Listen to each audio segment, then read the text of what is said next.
ओम शांति। 5000 वर्ष के इस सृष्टि चक्र में हम आत्माएं विभिन्न वर्णों से होकर गुजरी हैं। पहले देवता वर्ण में आई, फिर क्षत्रिय, फिर वैश्य, फिर शूद्र और अब ब्राह्मण वर्ण में है और तैयारी कर रही हैं पुनः देवता वर्ण में जाने के लिए। और इसीलिए दूर देश का रहने वाला बाबा रोज हमें पढ़ाते हैं, हमें शिक्षाओं के साथ साथ शक्तियाँ भी देते हैं। और बाबा चाहे परम धाम में हो या व्यक्त रूप में हम उन्हें यहाँ अपने समक्ष इमर्ज करें, परंतु जितना हमारे दिल की प्रीत बाबा से जुड़ी हुई है उतना बाबा की शक्तियाँ हम कहीं भी रहते, कुछ भी करते, है ना, महसूस कर सकते हैं। मधुबन में रहें या अपने लौकिक घर में रहें, ऑफिस में रहें या मार्केट में जाएं, लेकिन अगर दिल का नाता पक्का है तो हर पल बाबा हमारे साथ है और हर पल आत्मा की चढ़ती कला है। आज की मुरली भी हमें इस चढ़ती कला का सदा अनुभव कैसे करना है वो विधि सिखा रही है। ध्यान से सुनेंगे प्यारे बाबा के मधुर महावाक्य। आज है 2 तारीख 2 जून 2025। बाबा के महावाक्य हैं, मीठे बच्चे याद में रहो तो दूर होते भी साथ में हो। याद के साथ का भी अनुभव होता है और विकर्म भी विनाश होते हैं। याद से डबल कमाई होती है। याद से साथ का भी अनुभव होता है, जितना जितना बाबा को याद करते हैं, और फिर विकर्म भी विनाश होते हैं, डबल कमाई हो जाती है। प्रश्न है, दूरदेशी बाप बच्चों को दूरांदेशी बनाने के लिए कौन सा ज्ञान देते हैं? ज्ञान से दूरांदेशी बन सकते हैं, है ना। कौन सा है वो विशेष ज्ञान? उत्तर है, आत्मा कैसे चक्र में भिन्न भिन्न वर्णों में आती है, इसका ज्ञान दूरांदेशी बाप ही देते हैं। तुम जानते हो, अभी हम ब्राह्मण वर्ण के हैं। देखो, बिल्कुल सृष्टि चक्र में अपने विभिन्न वर्णों को, अभी हम ब्राह्मण वर्ण में हैं। इसके पहले जब ज्ञान नहीं था तो शूद्र वर्ण के थे। याद आता है? पीछे चले जाओ। उसके पहले वैश्य, उसके पीछे क्षत्रिय, उसके पीछे देवता वर्ण के थे। दूरदेश में रहने वाला बाप आकर यह दूरांदेशी बनने का सारा ज्ञान बच्चों को देते हैं। बिल्कुल हमें दूर दूर क्या क्या हुआ चक्र में हमारे साथ और अभी भविष्य में क्या होने वाला है सब दिखाई देता है। बाबा तो है ही दूरादेशी, हमें भी दूर दूर सारे तीनों लोकों का, तीनों कालों का सैर करा देता है। आज का गीत है, जो पिया के साथ है उसके लिए ज्ञान बरसात है।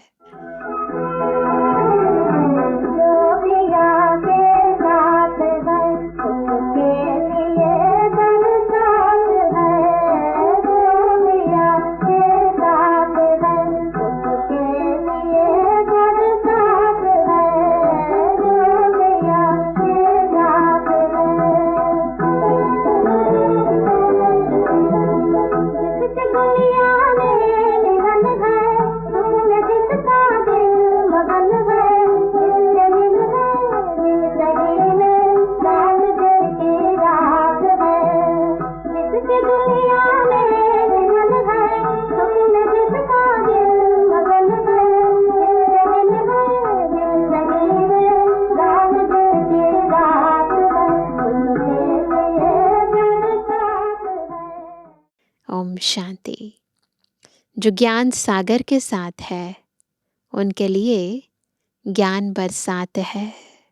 साथ बहुत ज़रूरी है।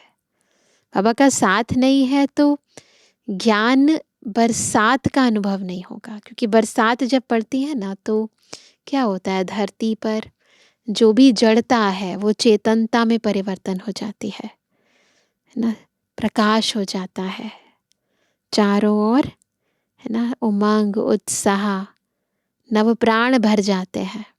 तो ऐसे ही जब बाबा के ज्ञान की बूंदें हम आत्माओं पर पड़ती है तो आत्माओं की भी जो जड़ता है वो खत्म हो जाती है, अज्ञान अंधियारा खत्म हो जाता है।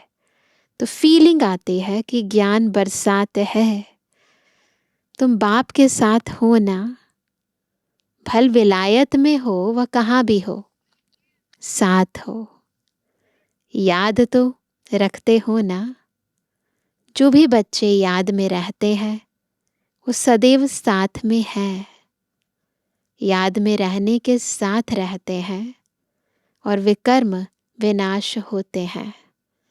याद में रहने से एक तो साथ रहते हैं और दूसरा विकर्म विनाश होते हैं। फिर शुरू होता है विकर्म विनाश हो गए, फिर क्या शुरू होगा, विकर्माजीत संवत। याद किया बाबा को, याद में रहने से क्या हुआ, एक तो बाबा के साथ रहे, विकर्म विनाश हुए, फिर स्टार्ट हुआ विकर्माजीत संवत।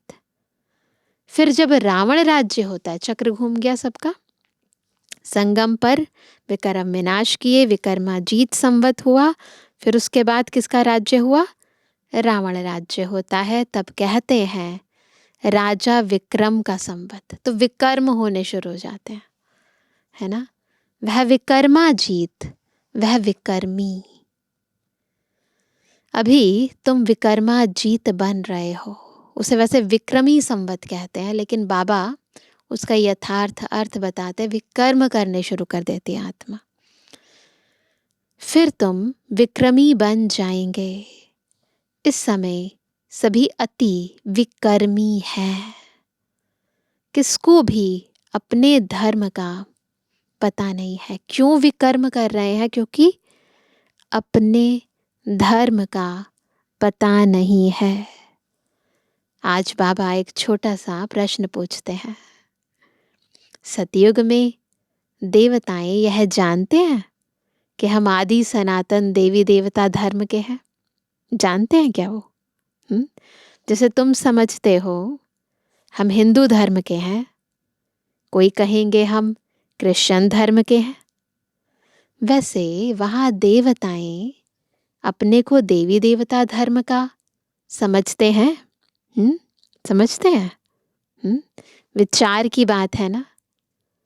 वहाँ दूसरा कोई धर्म तो है नहीं ना। ये जो हिंदू है, ये क्रिश्चियन है, ये मुस्लिम है, ये सब कंपैरेटिव है। जहाँ 2 हैं, 3 हैं, 4 हैं तो बताना पड़ता है ये है, ये है ना। वहाँ पर तो है ही एक। तो विचार की बात है, वहाँ 2 है ही नहीं।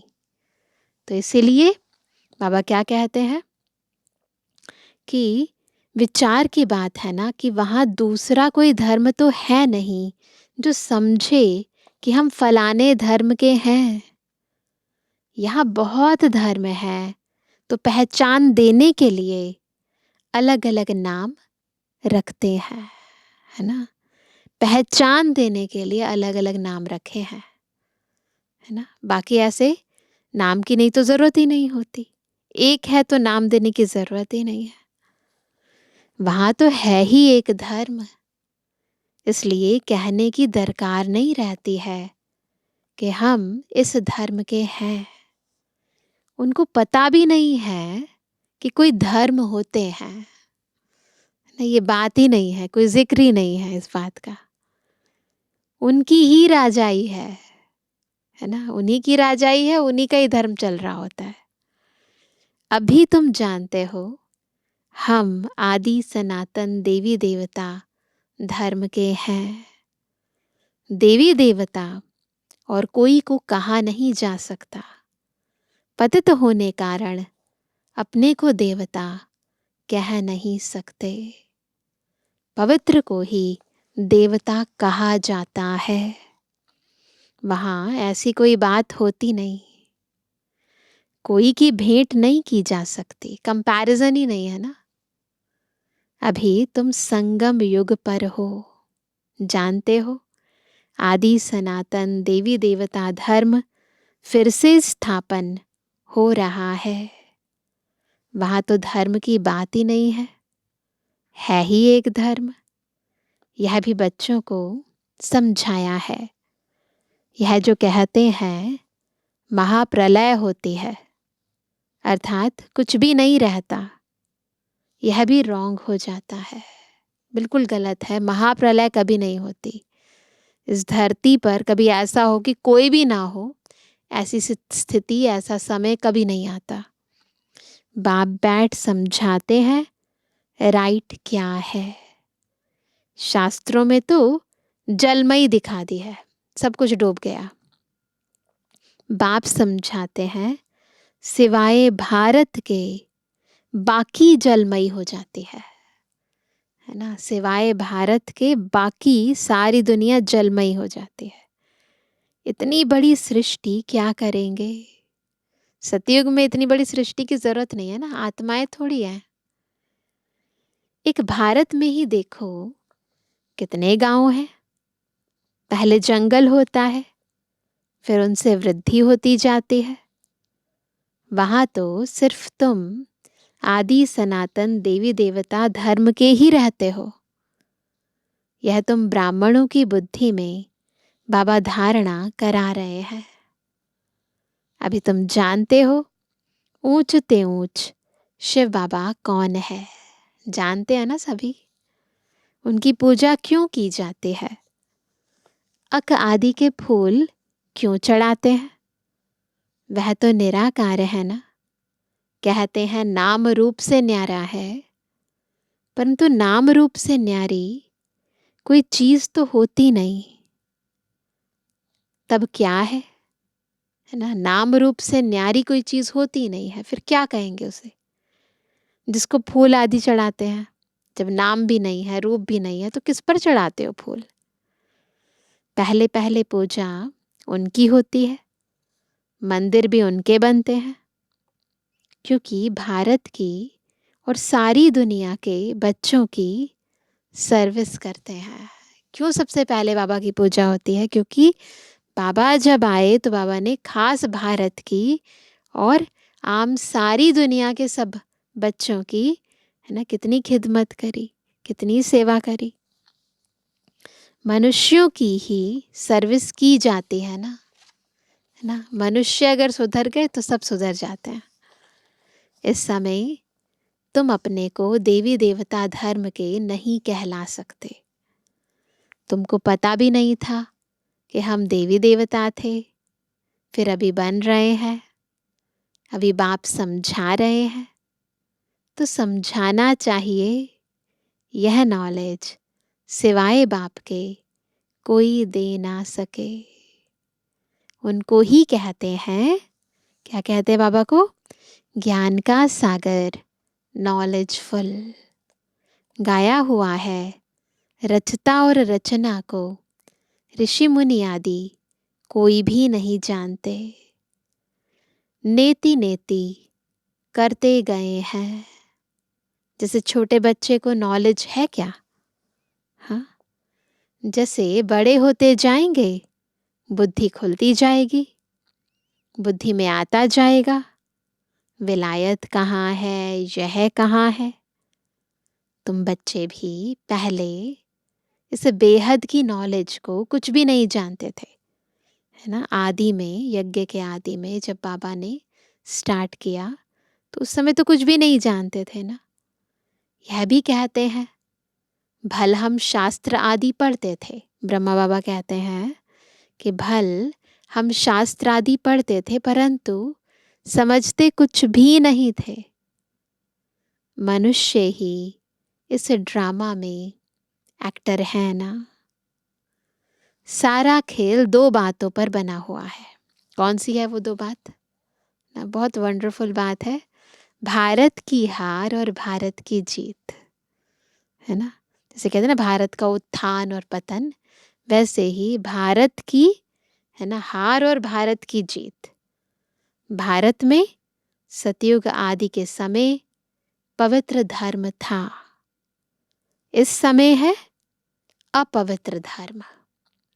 अपवित्रता के कारण अपने को देवता नहीं कह सकते हैं, फिर भी श्री श्री नाम रखा देते हैं। कई महामंडलेश्वर होते हैं ना, तो उनने अब नाम के आगे श्री श्री का टाइटल देते हैं, श्री श्री 108।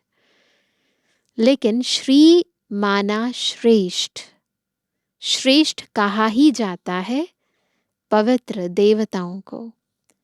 श्रीमद् भगवानुवाच कहा जाता है ना। अब श्री कौन ठहरे? जब बोला श्रीमत, तो श्री कौन है? जो बाप के सम्मुख सुनकर श्री बनते हैं, या जिन्होंने अपने को श्री श्री कहलाया है। पूछ रहे हैं बाबा, कौन है श्री दोनों में से? जो बाबा के सम्मुख ईश्वरीय ज्ञान सुनकर, श्रीमत सुनकर श्री यानी श्रेष्ठ बनते हैं, उनको श्री कहें, या जिन्होंने अपने ऊपर ये नाम रखवा दिया है, श्री श्री कहला दिया है ना। बाप के कर्तव्य पर जो नाम पड़े हैं वह भी अपने ऊपर रखा दिए हैं, है ना। बाबा ने जो कर्तव्य किया, सब आत्माओं को पावन बनाया, इसीलिए बाबा को श्री श्री कहेंगे। वो कहते कि बाबा ने कर्म किया और उसका टाइटल अपने ऊपर रखवा दिया है। ये सब है रेजगारी बातें। फिर भी बाप कहते हैं, बच्चों एक बाप को याद करते रहो, यही वशीकरण मंत्र है। तुम रावण पर जीत पहन जगत जीत बनते हो। घड़ी घड़ी अपने को आत्मा समझो। यह शरीर तो यहाँ 5 तत्वों का बना हुआ है, बनता है, छूटता है, फिर बनता है। शरीर छोड़ती है आत्मा, फिर नया पिंड बनता है, आत्मा प्रवेश करती है, कार्य करती है, फिर छोड़ती है। अब आत्मा तो अविनाशी है। अविनाशी आत्माओं को अब अविनाशी बाप पढ़ा रहे हैं संगम युग पर। भल कितने भी विघ्न आदि पड़ते हैं, माया के तूफान आते हैं, तुम बाप की याद में रहो। तुम समझते हो हम ही सतो प्रधान थे, फिर तमो प्रधान बने हैं। तुम्हारे में भी नंबरवार जानते हैं। तुम बच्चों की बुद्धि में है, हमने ही पहले पहले भक्ति की है। जरूर जिसने पहले पहले भक्ति की है, उसने ही शिव का मंदिर बनाया। क्योंकि धनवान भी वह होते हैं ना। बड़े राजा को देख और भी राजाएं और प्रजा भी करेंगे। यह सब है डिटेल की बातें। 1 सेकंड में जीवन मुक्ति कहा जाता है, फिर कितने वर्ष लग जाते हैं समझाने में। ज्ञान तो सहज है, उसमें इतना टाइम नहीं लगता है जितना याद की यात्रा पर लगता है। माया विघ्न डालती है याद में, तो उसमें टाइम लगता है। पुकारते भी हैं, बाबा आओ, आकर हमको पतित से पावन बनाओ। ऐसे नहीं कहते कि बाबा हमें विश्व का मालिक बनाओ। सब कहेंगे पतित से पावन बनाओ। पावन दुनिया कहा जाता है सतयुग को। इनको पतित दुनिया कहेंगे। पतित दुनिया कहते हुए भी अपने को समझते नहीं, अपने प्रति घृणा नहीं रखते। तुम किसके हाथ का नहीं खाते हो? धारणा पक्की है ना सबकी। तो कहते हैं हम अछूत हैं क्या, है ना। ऐसा होता है, बहुतों के साथ हुआ है ना। हम किसी के हाथ का नहीं खाते घर के अंदर, क्योंकि वो लोग फिर विकारी वृत्तियों में रहते हैं, विकार में जाते हैं। तो ऐसी आत्माओं का हम कैसे खा सकते हैं? फिर नहीं खाते हैं तो घर वाले क्या कहते हैं, हम अछूत हैं क्या, तो बोलते हैं कि हम अछूत हैं क्या? अरे तुम खुद ही कहते हो ना, क्या कहते हैं? पतित तो सब है ना, पतित पावन आओ कहा तो यानी हम पतित हैं। फिर पतित का हाथ का हम आत्माएं जो पावन बनने वाली हैं वो कैसे खाएंगे? फिर पावन बनना है तो फिर पतितों के हाथों का भी नहीं खाना है ना। तो मुंह से नहीं बोलना है उन्हें है ना, मुख से नहीं बोलना अच्छा नहीं है, लेकिन अंदर समझना है और अपनी धारणा को पक्का करना है। उसके लिए योग युक्त युक्ति युक्त होकर हमें कोई ना कोई सॉल्यूशन निकालना है। तो बाबा कहते पतित तो सब है ना, तुम कहते भी हो हम पतित हैं, यह देवताएं पावन हैं, तो पतित को क्या कहेंगे? गायन है ना, अमृत छोड़ विष काहे को खाए। विष तो खराब है ना। बाप कहते हैं यह विष तुमको आदि मध्य अंत दुख देता है, परंतु इनको पॉइजन समझते थोड़ी है। विकार में जाना ये पॉइजन है, इसको समझते थोड़ी ना है। जैसे अमली अमल बगैर रह नहीं सकता है ना, नशेड़ी होते हैं ना, तो वो नशे के बगैर रह नहीं सकते हैं। शराब की आदत वाला शराब बगैर रह ना सके। लड़ाई का समय होता है तो उनको शराब पिलाकर नशा चढ़ाए लड़ाई पर भेज देते हैं। नशा मिला बस समझेंगे हमको ऐसा करना है। उन लोगों को मरने का डर नहीं रहता है ना। कहाँ भी बॉम्ब्स ले जाकर बॉम्ब सहित गिरते हैं है ना। ह्यूमन बॉम्ब्स भी बनते हैं ना, ऐसे थोड़ी ना बनते। उनको ऐसा किया जाता है, कुछ ना कुछ ऐसी ड्रग्स दी जाती हैं जिससे उनकी बुद्धि बस इसी बात पर फिक्स हो जाती है कि नहीं, मुझे बस कुछ भी हो जाए, चाहे जान चली जाए, मुझे ये करना ही है।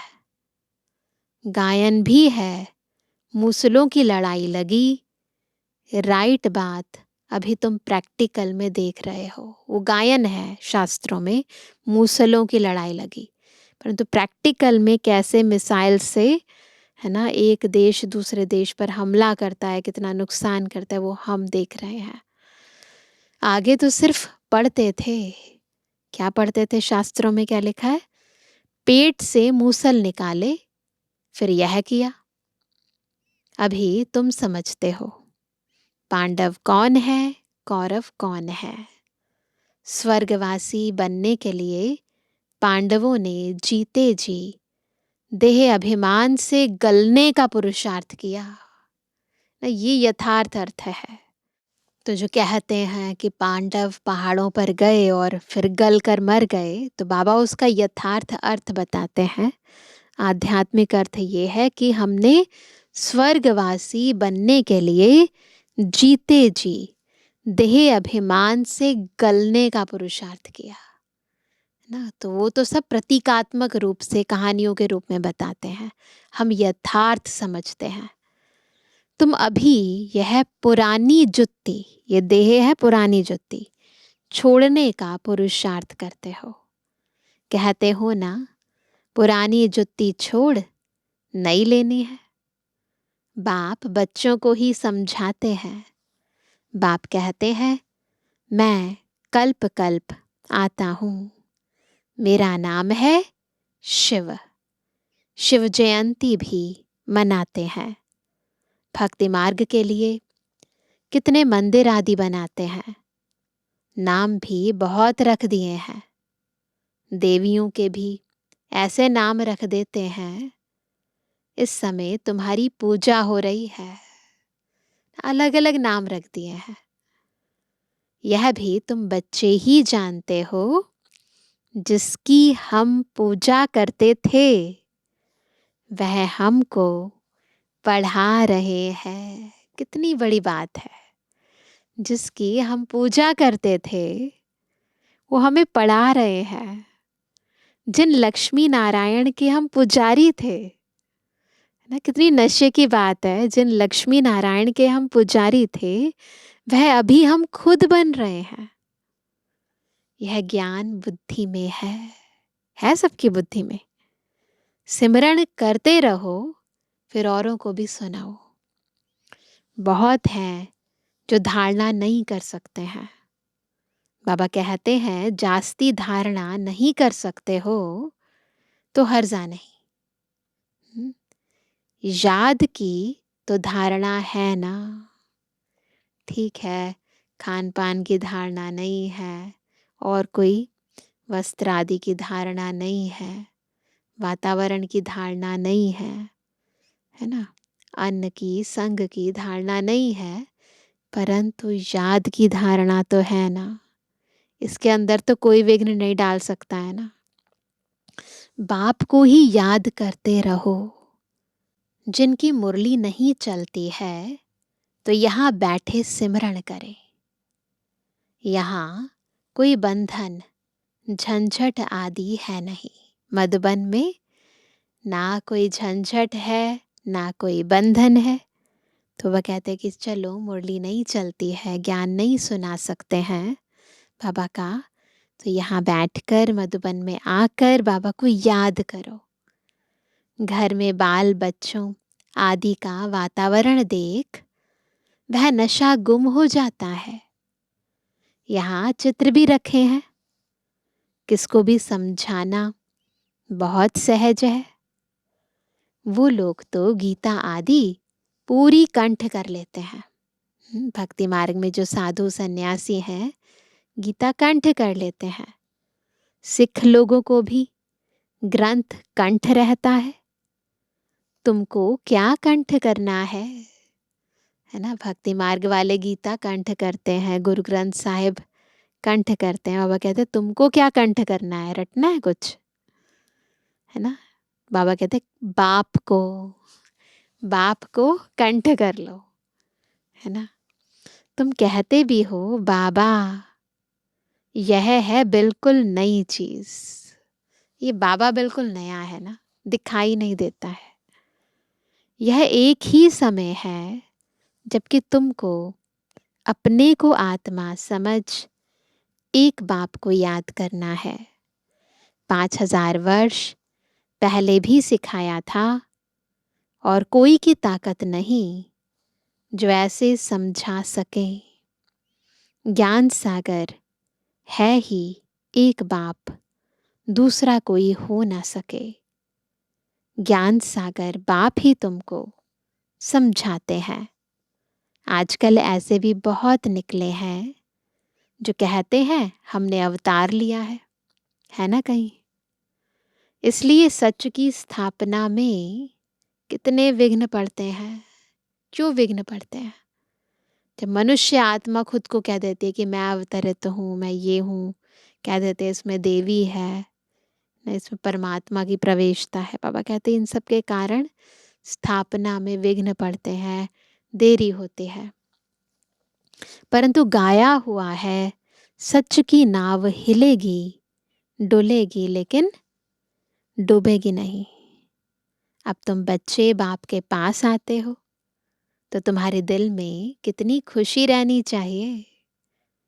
आगे यात्रा पर जाते थे तो दिल में क्या आता था? अभी घर बार छोड़ यहाँ आते हो तो क्या ख्यालात आते हैं?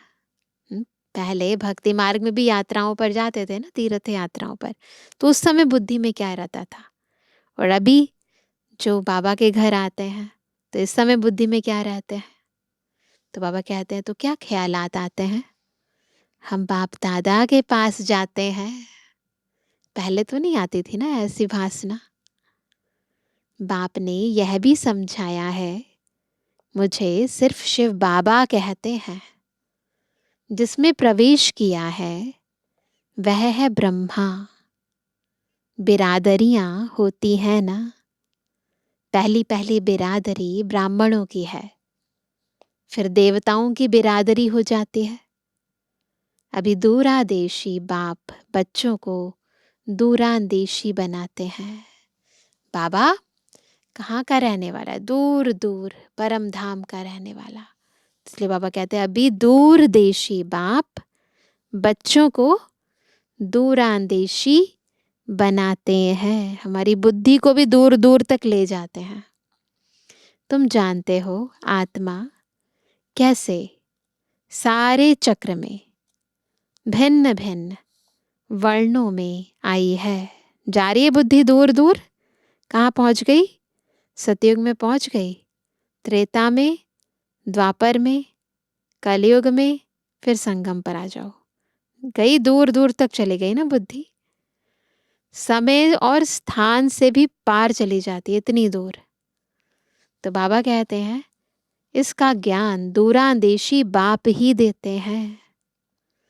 तुम विचार करेंगे, अभी हम ब्राह्मण वर्ण के हैं, इसके पहले जब ज्ञान नहीं था तो शूद्र वर्ण के थे।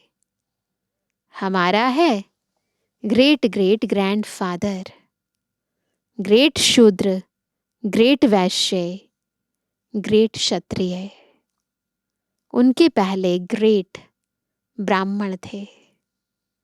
अब यह बातें सिवाय बाप के और कोई समझा ना सके।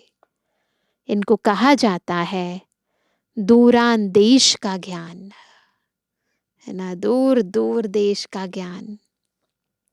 दूर देश में रहने वाला बाप आकर दूर देश का सारा ज्ञान देते हैं बच्चों को। तुम जानते हो हमारा बाबा दूर देश से इसमें आते हैं, परम धाम से आते हैं ना, ब्रह्म बाबा के तन में। यह पराया देश, पराया राज्य है। शिव बाबा को अपना शरीर नहीं है और वह है ज्ञान का सागर।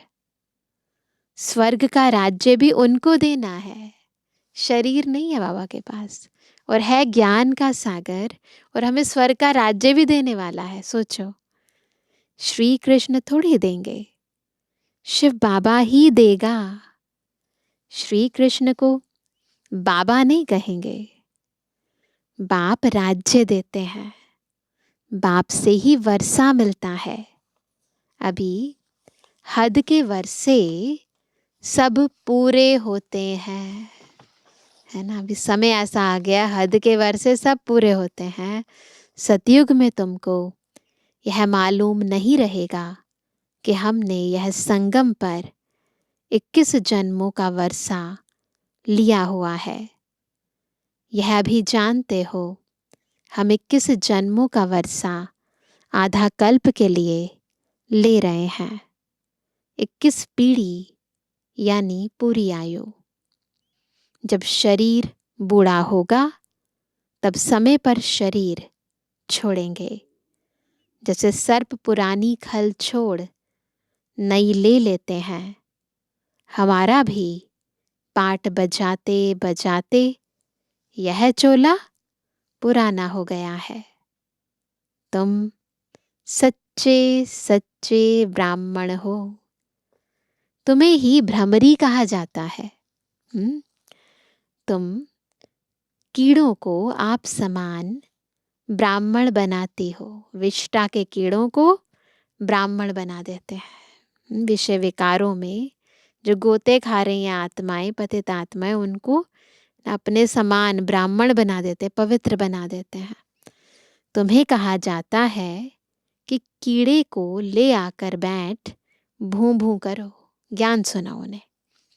भ्रमरी भी भूं भूं करती है, फिर कोई को तो पंख आ जाते हैं, कोई मर जाते हैं। मिसाल सब अभी के हैं, तो हम भी बहुतों को ज्ञान सुनाते हैं। कोई पक्के बन जाते हैं, कोई मर जाते हैं, पुरानी दुनिया में चले जाते हैं। तुम लाडले बच्चे हो, बच्चों को नूरे रत्न कहा जाता है। भ्रमरी भी है, नूरे रत्न भी है। बाप कहते हैं नूरे रत्न। क्या है आज का टाइटल, याद रखेंगे सभी। हम सभी बाबा के नूरे रत्न है। तुमको अपना बनाया है तो तुम भी हमारे हुए ना। ऐसे बाप को जितना याद करेंगे पाप कट जाएंगे, और कोई को भी याद करने से पाप नहीं कटेंगे। ना संसार में किसी को भी याद करो, पाप नहीं कटेंगे, तो और कोई को भी याद करने से पाप नहीं कटेंगे। अच्छा मीठे मीठे कहते जन्मानी बच्चों पितृवानी बाप दादा का दिल जान सको प्रेम से नंबरवार पुरुषार्थ अनुसार याद कर। रूहानी बच्चों की रूहानी बाप दादा को गुड मॉर्निंग, नमस्ते नमस्ते नमस्ते। धारणा के लिए मुख्य सार पहला, जीते जी देह अभिमान से गलने का पुरुषार्थ करना है। इस पुरानी जुत्ती में जरा भी ममत्व ना रहे। दूसरा, सच्चा ब्राह्मण बन कीड़ों पर ज्ञान की भूं कर उन्हें आप समान ब्राह्मण बनाना है। आज का वरदान है, अमृत वेले का महत्व जानकर खुले भंडार से अपनी झोली भरपूर करने वाले तकदीरवान भव। कौन है तकदीरवान? जो अमृत वेले का महत्व समझकर बैठता है और खुले भंडार से अपने बुद्धि की मन की झोलियां भर लेता है, वह है तकदीरवान। अमृत वेले वरदाता भाग्य विधाता से जो तकदीर की रेखा खिंचवाने चाहो खिंचवा लो, क्योंकि उस समय भोले भगवान के रूप में लवफुल है। इसलिए मालिक बनो और अधिकार लो। खजाने पर कोई भी ताला चाबी नहीं है। उस समय सिर्फ माया के बहानेबाजी को छोड़ एक संकल्प करो कि जो भी हूं, जैसी भी हूं। क्या संकल्प करेंगे? जो भी हूं, जैसी भी हूं, आपकी हूं। मन बुद्धि बाप के हवाले कर तख्त नशीन बन जाओ। मन बुद्धि बाबा के हवाले करके तख्त नशीन बन जाओ, तो बाप के सर्व खजाने अपने खजाने अनुभव होंगे। तो क्या करना है? तकदीरवान बनना है ना। तो अमृत वेले बहुत अलर्ट होकर, आत्मिक स्थिति में स्थित होकर बाबा को मन और बुद्धि सरेंडर करके बैठ जाओ, है ना। स्लोगन है, सेवा में यदि स्वार्थ मिक्स है तो सफलता भी मिक्स हो जाएगी। इसलिए निस्वार्थ सेवाधारी बनो। आज का अव्यक्त इशारा, आत्मिक स्थिति में स्थित रहने का अभ्यास करो, अंतर्मुखी बनो।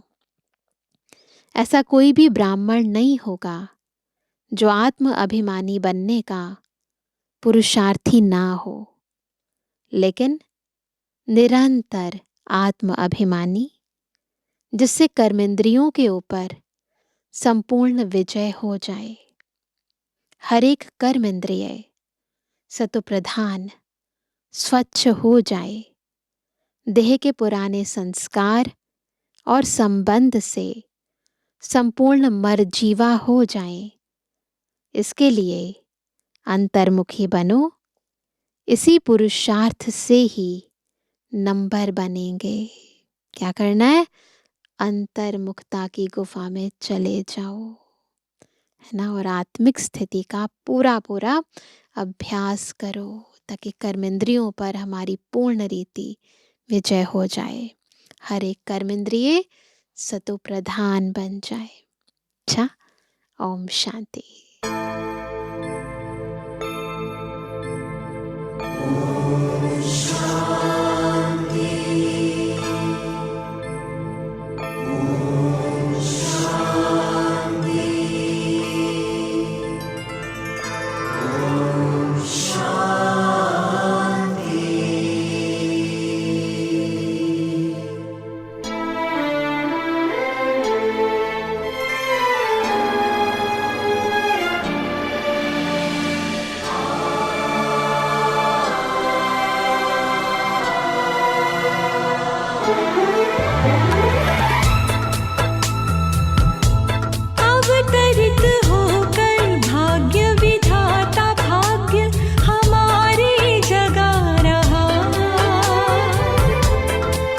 अवतरित होकर भाग्य विधाता भाग्य हमारे जगा रहा। परमात्म शक्तियों वरदानों को प्यार से हम पर बरसा रहा। अंतर मन का आंचल भर ले, चलो आज जीवन सफल कर ले। अंतर मन का आंचल भर ले, अवतरित होकर भाग्य विधाता भाग्य हमारे जगा रहा। अवतरित होकर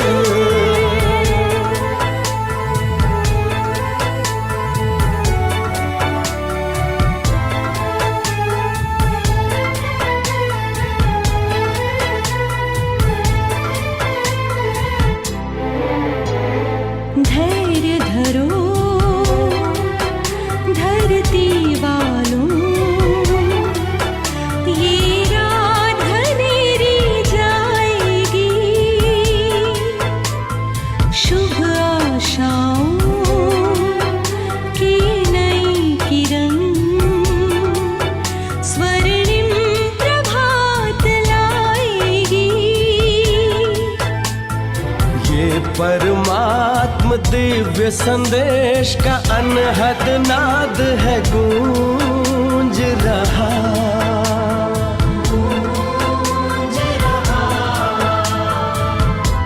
परमात्म शक्तियों वरदानों को प्यार से हम पर बरसा रहा।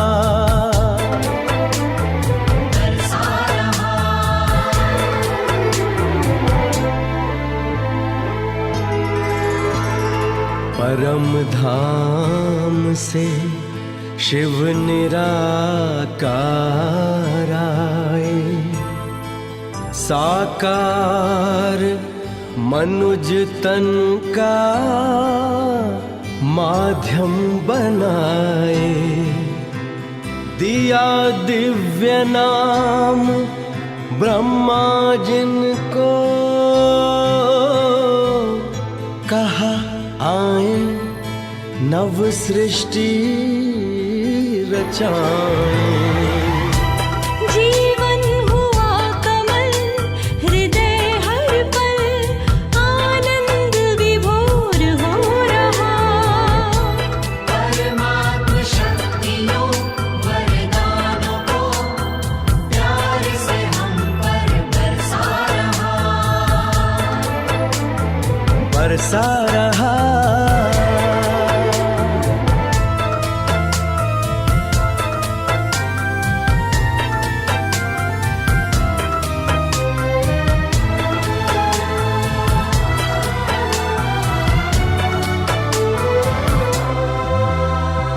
राजयोग का है ये दर्शन, हर मन को मिला नया चिंतन। सारा विश्व बने प्रभु दर्पण, हो निर्मल योगी जीवन। देकर नव जीवन प्रकाश युग परिवर्तन करा रहा। परमात्म शक्तियों वरदानों को प्यार से हम पर बरसा रहा। परमात्म शक्तियों वरदानों को प्यार से हम पर बरसा रहा। बरसा रहा।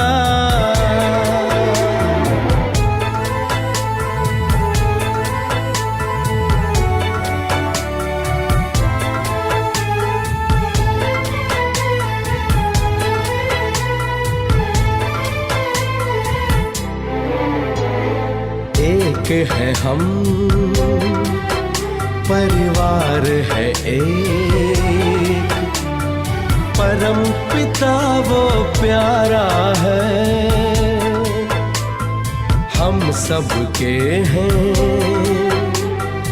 सब अपने हैं, सारा विश्व हमारा है। जन जन को वो प्रेम भाव के एक सूत्र में बांध रहा।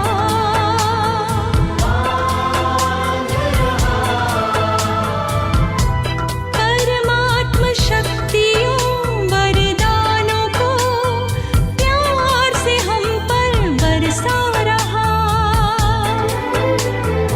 अंतर मन का आंचल भर ले, अंतर मन का आंचल भर ले। चलो आज जीवन सफल कर ले, अंतर मन का आंचल भर ले। अवतरित होकर भाग्य विधाता भाग्य हमारे जगा रहा। परमात्म शक्तियों वरदानों को प्यार से हम पर बरसा रहा। हाँ, बरसा रहा। हाँ, बरसा